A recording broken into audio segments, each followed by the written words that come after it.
أغلق والقاتل لما سبق ناصر الحق بالحق والهادي إلى صراطك المستقيم وعلى آله حق قدره ومقداره العظيم سبحان ربك رب العزة ما يصفون وسلام على المرسلين والحمد لله رب العالمين. Jërëjëf, Monsieur le maire Alioune Tall, vous avez la parole. Je saisis l'occasion pour annoncer l'arrivée de Serigne Habib Sy Ibn Serigne Mansour qui vient au nom du Khalife général des Tidjanes. Merci, Baba.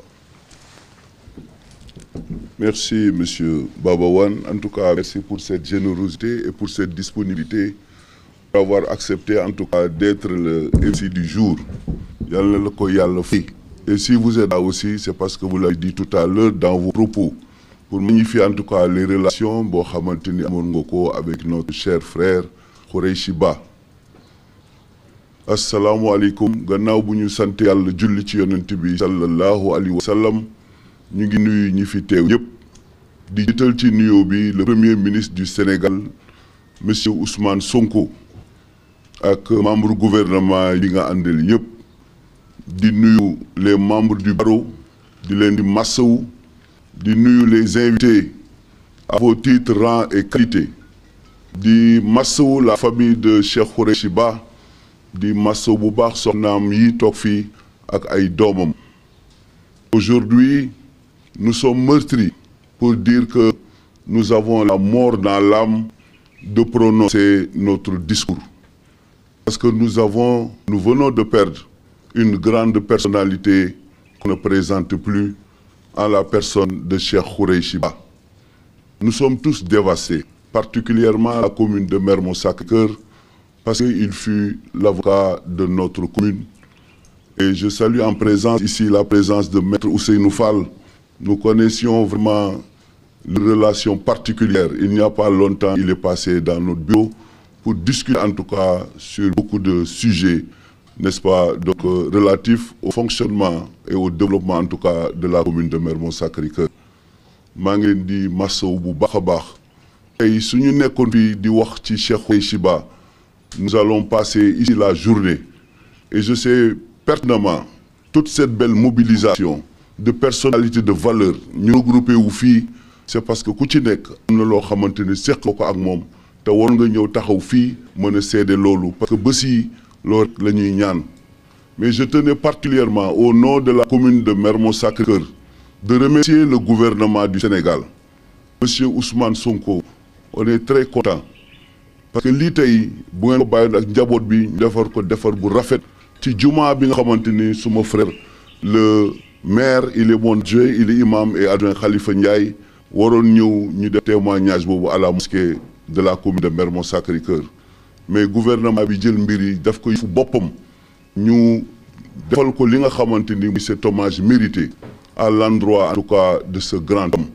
Et au-delà de ça dafa nekkoon ci àddina di dund nekk am xat-xat ci wàllu wér-gu-yaramam te la famille am nañu les moyens pour le prendre en charge waaye gis nañu le gouvernement du Sénégal par le biais du premier ministre seen taxawaay bi nga xamante ni am na yaram sutante na.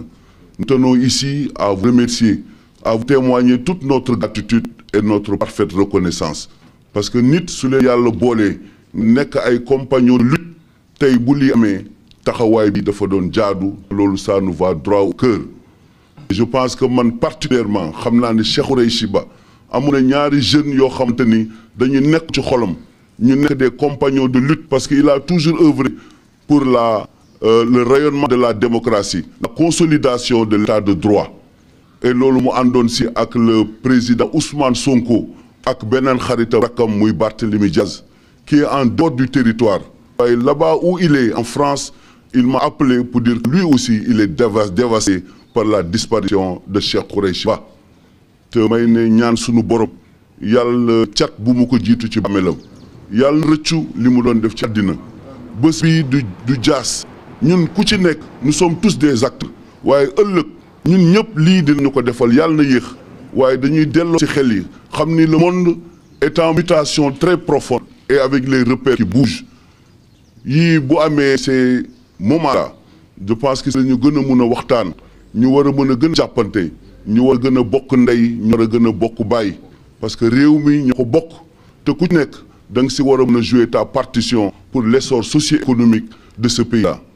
Premier ministre, monsieur Ousmane Sonko, vous êtes là et représentez en même temps le chef de l'État. ñu ngi leen di encourager ñu ngi leen ñaanal yàlla sunu borom ci barke weeru koor bu tedd bi mbëbët ak yéene bi ngeen am ci réew mi yëpp que Dieu vous donne la force requise et les moyens nécessaires vraiment pour développer le pays. maa ngi leen di sant maa ngi leen di gërëm allahumma salli ala sayyidina Muhammad. La parole est à Maître Ousseynou Fall. On me signale la présence de la délégation du président Abdoulaye Wade.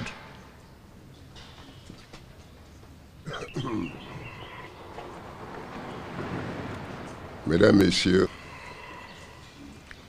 Monsieur le Premier ministre, Ousmane Sonko, Monsieur le bâtonnier, mes chers confrères, c'est le cœur meurtri que je prends aujourd'hui la parole pour rendre hommage à notre confrère, cher Ourey Chiba.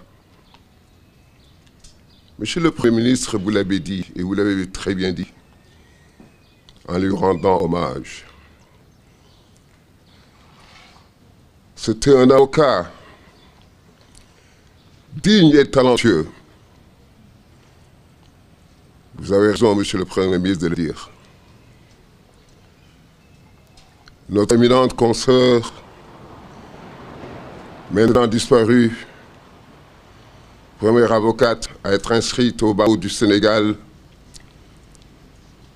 Maître Mamba Signan, ne disait-il pas: un avocat doit réunir les 3 C, c'est-à-dire la compétence, le courage et la culture. Mais Monsieur le Président, Monsieur le Premier ministre,